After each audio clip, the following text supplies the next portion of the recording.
Today I will be discussing the Buddhist concept of Buddha nature and basic goodness. According to Sally B. King, Buddha nature is one of the most important ideas in East Asian Buddhism. Not only human beings, but all beings born and reborn in the six realms, hell beings, hungry ghosts, animals, fighting demons, human beings, and gods, are all promised that Buddhahood awaits them. Not only does Buddha nature theory say that all sentient beings will attain Buddhahood, it says that we already have it within us. Granted, we don't typically experience ourselves as Buddhas, perfectly wise, compassionate beings in our present state of delusion. Sally B. King continues by saying that once we are free of our defilements, Buddha nature can become experientially available to us. It, unlike the defilements, is essential to the human condition. It is always there for us, irregardless of whether we are presently in touch with it.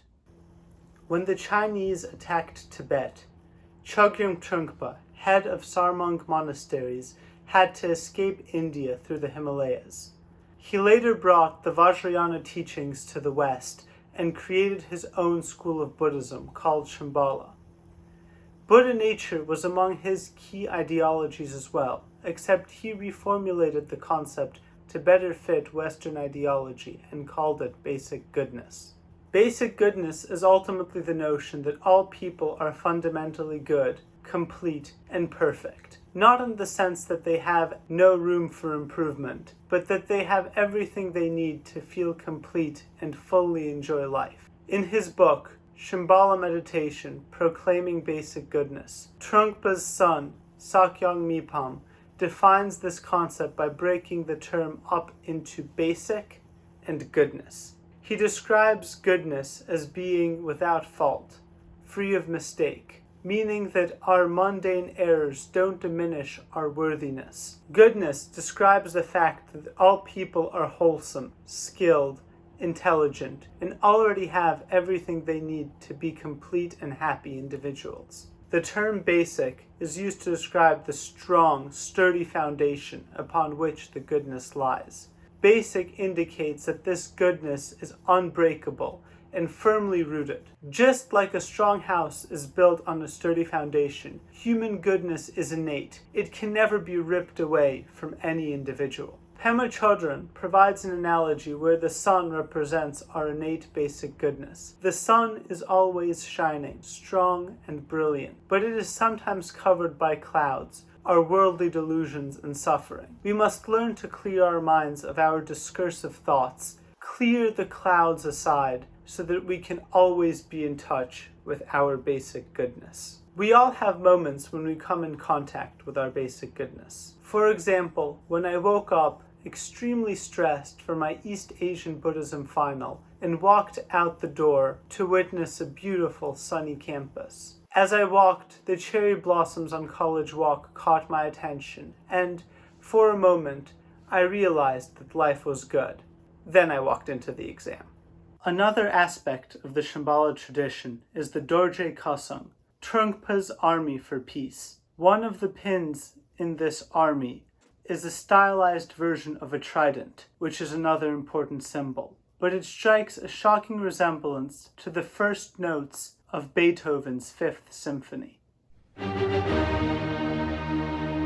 Trungpa loved the symphony and allegedly said that it woke him up, meaning that it brought him back to the present moment and reconnected him with his basic goodness.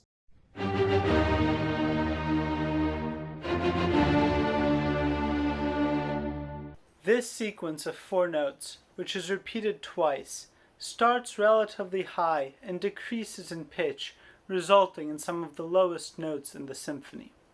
It represents a dip in a person's mood as they completely lose contact with their basic goodness. These notes are followed by a series of fast-paced notes which increase in both pitch and volume.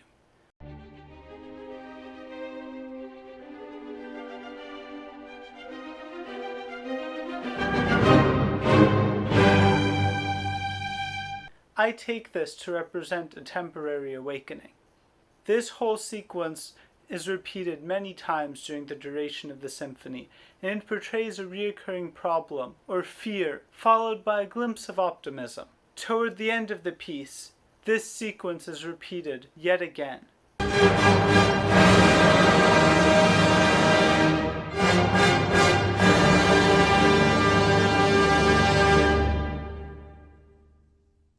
This time, however, there are happy and fast notes in the background, indicating that the person is no longer affected as much by their afflicted emotions.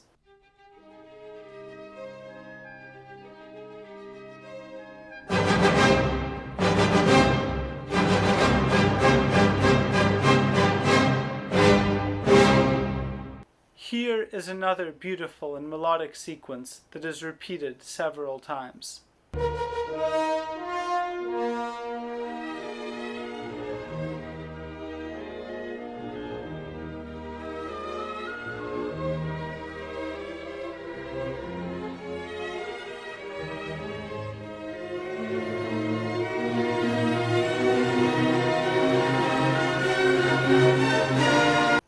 This section represents a period of hope and wakefulness. It is contrasted later in the piece with a sad, monotonous, repeated note.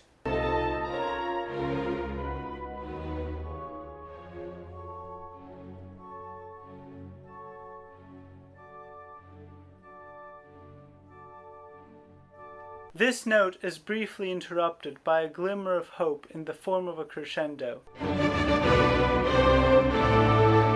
before falling back into the habitual pattern of samsara. It then briefly wakes you up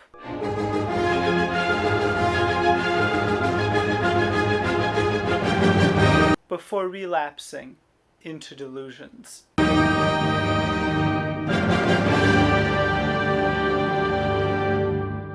And finally, breaking free.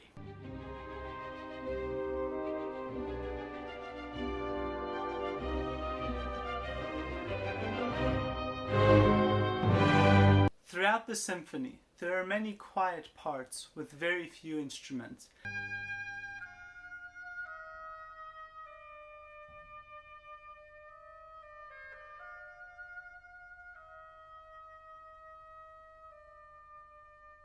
As well as really loud and rich sections.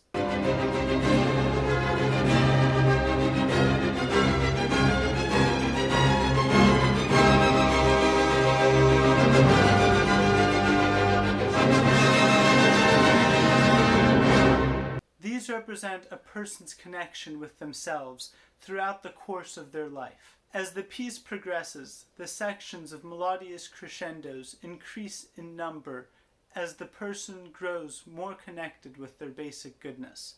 Just listening to it takes us through a ride of becoming in touch with our basic goodness. As with all music, it is inevitable that the listener will tune out for a period of time, but then the music changes, bringing the listener back to the present with a jolt, reconnecting them with their basic goodness.